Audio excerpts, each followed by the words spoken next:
Hello everyone, আমি প্রিয়াঙ্কা দে, tarot reader.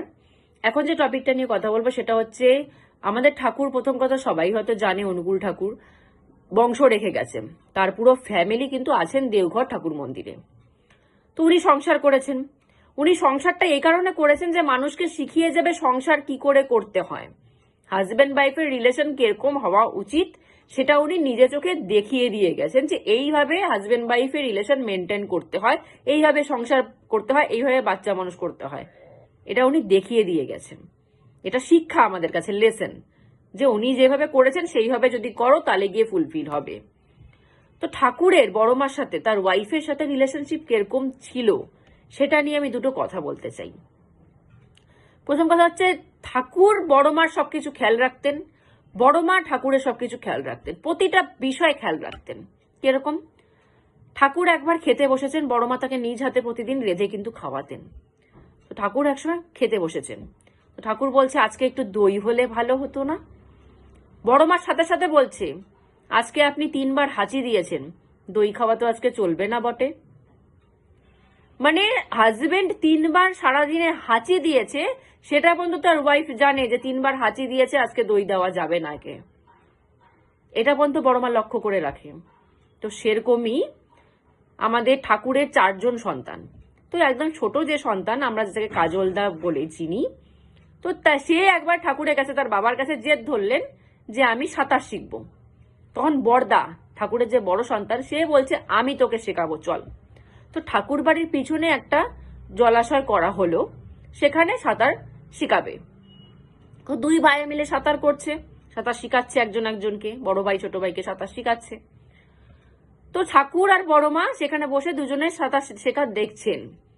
তো ঠাকুরের খুব ইচ্ছা হলো যে আমিও একটু জলে নামি, কিন্তু যেহেতু পাশে ওয়াইফ বসে আছেন, উনি ওয়াইফের পারমিশন ছাড়া জলে নামবেন না।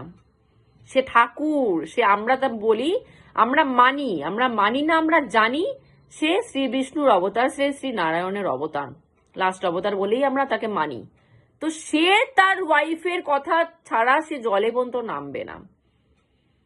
তো সে বড় মাকে জিজ্ঞাসা করছেন আমি কি একটু জলে নামবো, আমি কি একটু সাঁতার করব, জিজ্ঞাসা করছেন বড় মাকে। সে বিশ্বপিতা, সে মালিক, সে সবার আমাদের মালিক, সে তার ওয়াইফকে জিজ্ঞাসা করছেন আমি কি জলে নামবো। বড় মা 2-3বার কথাটা শুনেছেন, তারপর গিয়ে বলেছেন ঠিক আছে, আপনার যদি ইচ্ছা হয় আপনি নামেন।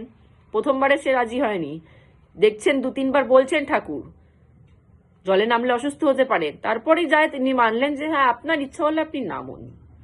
তারপর বড়দা কাজলদা 2 ছেলে মিলে বাবাকে ধরে জলে নামালেন, সাঁতার করলেন, তারপর উঠলেন। তো সে যদি পৃথিবীর মালিক হয়ে তার স্ত্রীর কাছ থেকে এইটুকু পারমিশন নিচ্ছে যে জলে আমি নামবো কিনা, আজকালকার দিনে আমরা সবকিছু করার আগে কি আমরা ওয়াইফরা হাজবেন্ডের থেকে পারমিশন নিই? হাজবেন্ড কি ওয়াইফের থেকে পারমিশন নেয় না।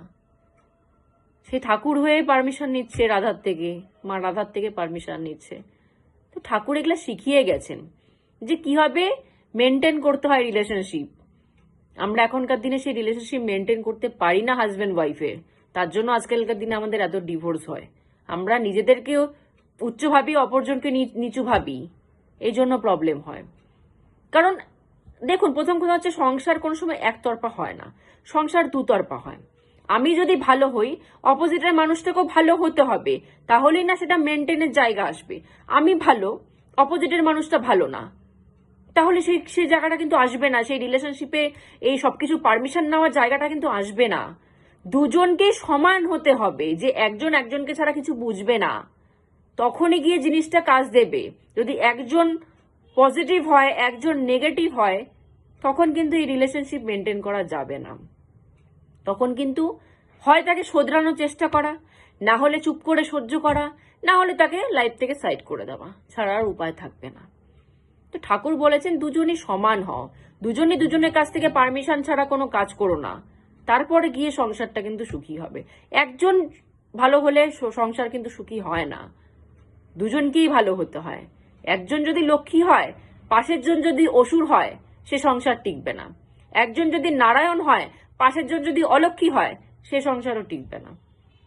লক্ষ্মী হলে পাশে নারায়ণই লাগবে, নারায়ণ হলে পাশে লক্ষ্মীই লাগবে, তারপর গিয়ে সংসার টিকবে, না হলে কিন্তু টিকবে না। তো এতটুকুই আজকে বলার ছিল।